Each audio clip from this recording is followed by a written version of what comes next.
সুপ্রিয় দর্শক, স্বাগত জানাচ্ছি। কাশ্মীরের পেহেলগামে সাম্প্রতিক সন্ত্রাসী হামলার পর ভারত পাকিস্তান সম্পর্ক ফের উত্তপ্ত হয়ে উঠেছে। নরেন্দ্র মোদী সরকারের আমলে কাশ্মীরের বিশেষ স্বায়ত্তশাসন বাতিল করা হয়।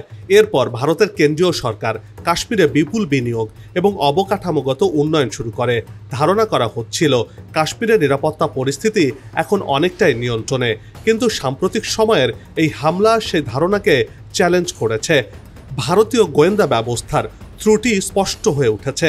ভারতের পক্ষ থেকে সরাসরি পাকিস্তানকে এই হামলার জন্য দায়ী করা হয়েছে এবং পাকিস্তানও পাল্টা ভারতকে অভিযুক্ত করেছে।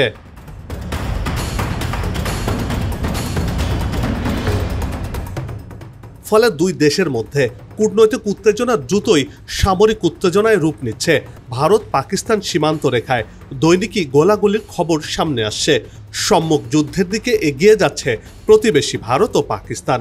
প্রশ্ন হচ্ছে, ভারত পাকিস্তান যুদ্ধ শুরু হলে দক্ষিণ এশিয়ার ভূ রাজনৈতিক পরিস্থিতি কোন দিকে যাবে? কার পক্ষ নেবে বাংলাদেশ? এসব প্রশ্নের উত্তর সহ বাংলাদেশের অর্থনৈতিক বাস্তবতা, প্রস্তুতি, চ্যালেঞ্জের সমীকরণ নিয়ে সাজিয়েছে এবারের পর্ব। বিস্তারিত জানতে পুরো ভিডিওটি দেখুন। দর্শক, চলুন চলে যায় মূল ভিডিওতে।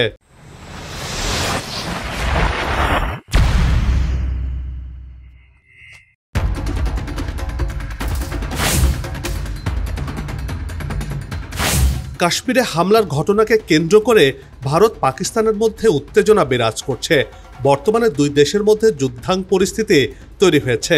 সীমান্তে সেনা মোতায়েন বাড়ানো হয়েছে। পাকিস্তান তাদের সামরিক ঘাঁটি ও বিমান ঘাঁটিগুলো উচ্চমাত্রায় সতর্কতা জারি করেছে। সীমান্ত এলাকায় অতিরিক্ত সৈন্য এবং ড্রোন মোতায়েন করেছে। বিশেষ করে পাকিস্তান তুরস্কের তৈরি উন্নত প্রযুক্তির বায়রাক্তার ড্রোন মোতায়েন করেছে, যা বিশ্বের বিভিন্ন সংঘাতে শক্তিশালী ভূমিকা রেখেছে। ভারতের গণমাধ্যমগুলোতে এ নিয়ে উদ্বেগ প্রকাশ করা হয়েছে। অন্যদিকে ভারতও সীমান্তে সেনা ঘাঁটি শক্তিশালী করেছে এবং সামরিক মহড়া চালাচ্ছে। ভারতও যুদ্ধের জন্য সম্পূর্ণভাবে প্রস্তুতি নিচ্ছে। কেউ কাউকে ছাড় দিতে নারাজ, যদিও সামরিক শক্তির বিচারে পাকিস্তান থেকে এগিয়ে রয়েছে ভারত। বিশ্লেষকদের মতে দুই দেশই এখন যুদ্ধের জন্য আংশিক প্রস্তুত রয়েছে।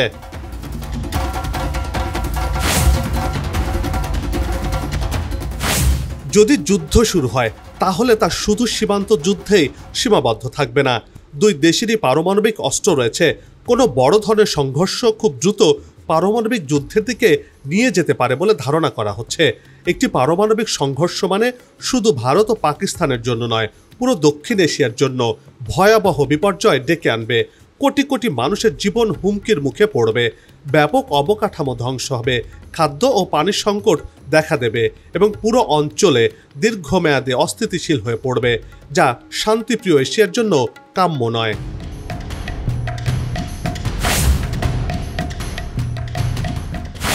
এ ধরনের উত্তেজনার ক্ষেত্রে আন্তর্জাতিক মহলের প্রতিক্রিয়াও গুরুত্বপূর্ণ। যুক্তরাষ্ট্র ও ইসরায়েল প্রকাশ্যে ভারতের পক্ষে অবস্থান নিয়েছে। চীন ও রাশিয়া কিছুটা সংযত ভূমিকা নিচ্ছে। চীন পাকিস্তানের ঘনিষ্ঠ মিত্র হলেও এখন বড় ধরনের যুদ্ধ চায় না তারা, কারণ দক্ষিণ এশিয়া অস্থিরতা তৈরি হলে চীনের অর্থনৈতিক স্বার্থকে ক্ষতিগ্রস্ত করতে পারে।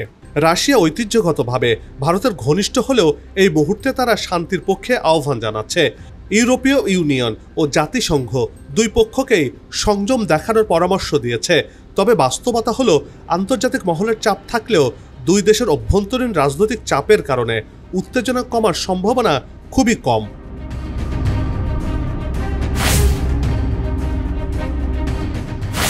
এই অবস্থায় বাংলাদেশের জন্য পরিস্থিতি অত্যন্ত সংবেদনশীল। ভৌগোলিকভাবে বাংলাদেশ ভারতের সঙ্গে যুক্ত এবং রাজনৈতিক, অর্থনৈতিক ও নিরাপত্তার দিক থেকেও ভারত বাংলাদেশের একটি গুরুত্বপূর্ণ অংশীদার।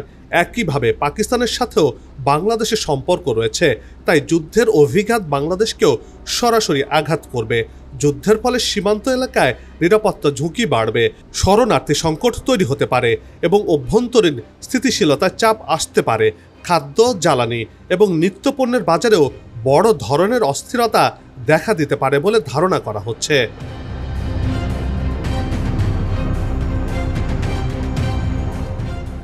নিরাপত্তা বিশ্লেষকরা বলছেন, ভারত পাকিস্তান যুদ্ধ বেঁধে গেলে বাংলাদেশের প্রথম করণীয় হবে সীমান্ত নিরাপত্তা নিশ্চিত করা। বিজিবি, কোস্টগার্ড সহ অন্যান্য আইনশৃঙ্খলা বাহিনীকে উচ্চ সতর্কতায় রাখা, সীমান্তে অনুপ্রবেশ, অস্ত্র চোরাচালান কিংবা গুজব ছড়ানোর চেষ্টা নিয়ন্ত্রণ করতে হবে বলেই মনে করছেন তারা। দ্বিতীয়ত, মানবিক প্রস্তুতিও নিতে হবে বাংলাদেশকে।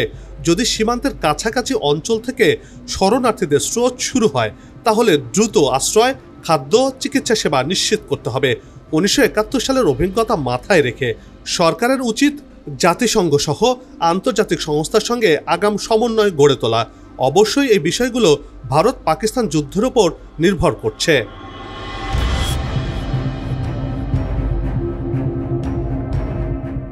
তৃতীয়ত, অর্থনৈতিক মজুদের পরিকল্পনা করতে হবে।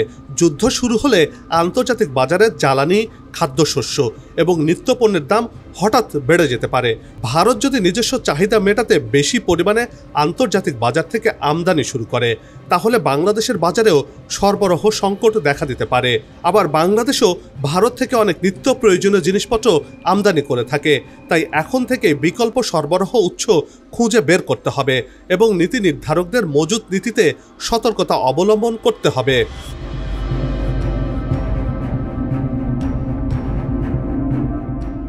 বর্তমানে দুই দেশের সাথে বাংলাদেশের বাণিজ্যিক সম্পর্ক রয়েছে, সেই সাথে ভূ রাজনৈতিক বিষয়টিও বেশ গুরুত্বপূর্ণ হয়ে উঠেছে।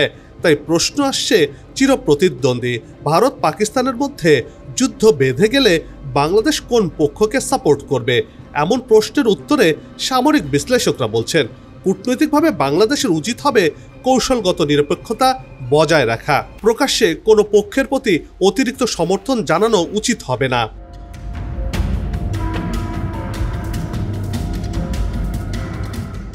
কেননা বাংলাদেশ সবসময় নিজের স্বার্থ রক্ষাকে প্রধান লক্ষ্য হিসেবে দেখবে। সেই সাথে বাংলাদেশ শান্তির পক্ষে সক্রিয় ভূমিকা নিতে পারে। আন্তর্জাতিক ফোরাম, বিশেষ করে জাতিসংঘ, সার্ক ও ওআইসি প্ল্যাটফর্মে শান্তি প্রতিষ্ঠার আহ্বান জানানো যেতে পারে বাংলাদেশের তরফ থেকে। এতে বাংলাদেশের আন্তর্জাতিক ভাবমূর্তি একটি দায়িত্বশীল, শান্তিপ্রিয় রাষ্ট্র হিসেবে প্রতিষ্ঠিত হবে। নেতৃত্ব দিতে পারে বাংলাদেশ।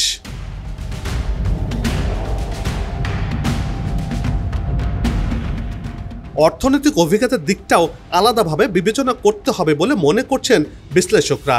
যুদ্ধের ফলে বাংলাদেশের রপ্তানি বাণিজ্যে সমস্যা দেখা দিতে পারে। স্থল বন্দরগুলোর মাধ্যমে ভারত ও অন্যান্য দেশের সঙ্গে আমদানি রপ্তানি কার্যক্রম ব্যাহত হতে পারে।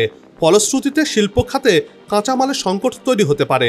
পাশাপাশি মুদ্রাস্ফীতির চাপও বাড়বে বলে মনে করছেন তারা। যদি যুদ্ধ দীর্ঘায়িত হয়, তাহলে মধ্যপ্রাচ্যে কর্মরত বাংলাদেশি শ্রমিকদের ওপরও প্রভাব পড়তে পারে। কারণ তেলের দাম এবং অর্থনৈতিক অস্থিতিশীলতার জন্য অনেক দেশ শ্রমিক নিয়োগ কমিয়ে দিতে পারে। ফলে রেমিটেন্স প্রবাহ কমে গেলে দেশের বৈদেশিক মুদ্রা রিজার্ভেও চাপ আসতে পারে বলে মনে করছেন বিশ্লেষকরা।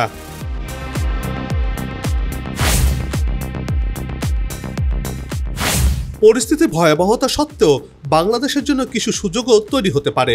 যদি বাংলাদেশ শান্তি প্রচেষ্টায় ভূমিকা নিতে পারে, তাহলে দক্ষিণ এশিয়ার নেতৃত্বে বাংলাদেশের গ্রহণযোগ্যতা বাড়বে। আঞ্চলিক সহযোগিতার ক্ষেত্রেও বাংলাদেশ একটি মডেল হিসেবে নিজেকে প্রতিষ্ঠা করতে পারবে। এই ধরনের কূটনৈতিক সাফল্য ভবিষ্যতে আন্তর্জাতিক বিনিয়োগ এবং বাণিজ্য আলোচনায় বাংলাদেশের অবস্থান আরও শক্ত হবে বলে মনে করছেন তারা।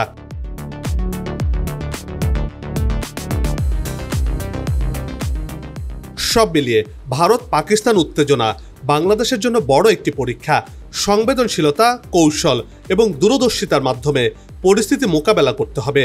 আবেগ নয়, স্বার্থকেন্দ্রিক বাস্তব নীতি অনুসরণের মাধ্যমে সবচেয়ে যুক্তিসঙ্গ সিদ্ধান্ত নেওয়া তাগিদ দিয়েছেন বিশ্লেষকরা।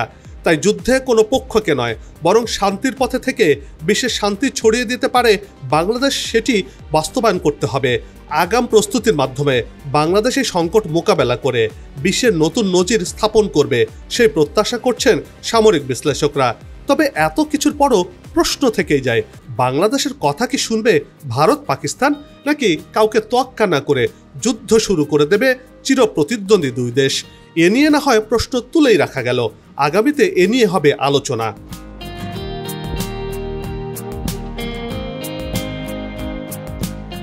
বন্ধ হোক যুদ্ধ, বিগ্রহ, হানাহানি, শান্তিময় হোক বিশ্ব, এমন প্রত্যাশা রেখে এই পর্ব থেকে বিদায় নিচ্ছে। তবে যাবার আগে সেই একই অনুরোধ, যেখানে সেখানে ময়লা আবর্জনা ফেলবেন না, পরিবেশের ক্ষতি করবেন না, অযথা হর্ন বাজাবেন না। আপনার দেশের সৌন্দর্য রক্ষায় পোস্টার লাগানো থেকে বিরত থাকুন। যদি চ্যানেলটিতে নতুন হয়ে থাকেন, ভিডিওটি ভালো লাগে, তাহলে চ্যানেলটি সাবস্ক্রাইব করে ভালোবাসায় আবদ্ধ করবেন। ভালো লাগা না লাগার বিষয়টি কমেন্টে লিখে জানাবেন। কি ধরনের ভিডিও দেখতে চান তাও জানানোর অনুরোধ রইল। আগামীতে আবারও হাজির হব নতুন কোনো খবরের বিশ্লেষণ নিয়ে। নিজে ভালো থাকুন, দেশকে ভালো রাখুন, আর আমাদের সাথেই থাকুন। ধন্যবাদ।